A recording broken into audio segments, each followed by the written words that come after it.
Mesdames et messieurs les présidents, chers amis de ce monde merveilleux de l'hôtellerie et de la restauration, je suis très heureux de m'adresser à vous, hélas à distance, compte tenu d'une actualité particulièrement chargée de l'Assemblée générale également de l'Organisation mondiale du tourisme qui, vous le savez, se déroule à Madrid. Mais je tenais absolument à vous adresser un salut amical et puis à vous dire que, à quelques jours désormais de la présidence française de l'Union européenne, je comptais sur vous, je comptais sur Lautrec pour que nous puissions faire de ces 6 mois, 6 mois utiles pour le monde du tourisme, 6 mois utiles pour vous, professionnels, parce que nous avons vécu 18 mois très compliqués, très difficiles. On s'est serré les coudes, on a franchi les obstacles ensemble, et il convient maintenant de rester très vigilant. On l'a vu avec cette 5e vague et peut-être 6e vague qui se profile avec ce nouveau variant.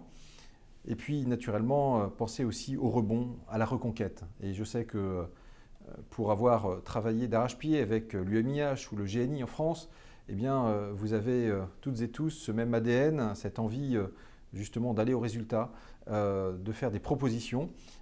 J'ai vu combien vous étiez mobilisés autour d'une feuille de route justement pour la transition du secteur.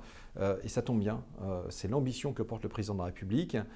Faire en sorte que le tourisme soit reconnu pour ce qu'il soit, c'est-à-dire un secteur qui est déterminant dans nos économies respectives, dans nos économies nationales, dans l'économie européenne, et un secteur qui, après cette crise, va se transformer, prendre en compte pleinement la dimension environnementale, c'est une attente des clients, la dimension digitale pour s'en emparer pleinement. Et donc tout cela, on va le faire ensemble. Fin janvier se tiendra une ministérielle informelle avec les collègues ministres du tourisme. Je souhaite mettre en avant le tourisme des Européens en Europe, parce qu'on a vu combien le socle de la clientèle domestique, quand je parle de la clientèle domestique, qu'elle soit nationale ou européenne, nous a permis, nous a aidé de passer ce cap difficile. Et donc, je veux que nous mettions plus d'attention, plus de focus sur cette dimension-là, et puis que nous puissions aussi nous doter des outils, des instruments, encore une fois, pour rebondir, que ce soit en termes de promotion à l'international, parce que nous sommes complémentaires, et ce que l'on souhaite, c'est que les voyageurs internationaux puissent retrouver le chemin de l'Europe, et puis après, qu'ils puissent profiter de la variété des destinations qui sont les nôtres, et puis de l'offre qui est la vôtre.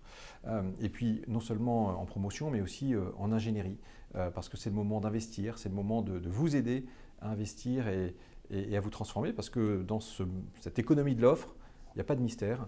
Si on veut rester ce continent qui est le premier continent au monde en termes d'attractivité touristique, eh bien, on ne doit pas rester les deux pieds dans le même sabot, comme on dit en France, ou ne pas se reposer sur nos lauriers. En tous les cas, je voulais saluer encore une fois chacune et chacun, également les Français qui sont très investis au sein de Lautrec. Je pense à Jean-Marc Banquet-d'Orgue, je pense également à Laurent Duc qui a pris des responsabilités, et puis à votre délégué général aussi. Et puis à très vite pour pouvoir travailler sur tous ces sujets qui nous rassemblent. Profitez bien de Lyon, de sa gastronomie fantastique. Vous êtes, vous le savez, dans la cité de Paul Bocuse, et je crois que d'ailleurs dans un lieu emblématique qui représente cela. Alors, régalez-vous et que le bonheur justement des papilles soit au rendez-vous. À très bientôt.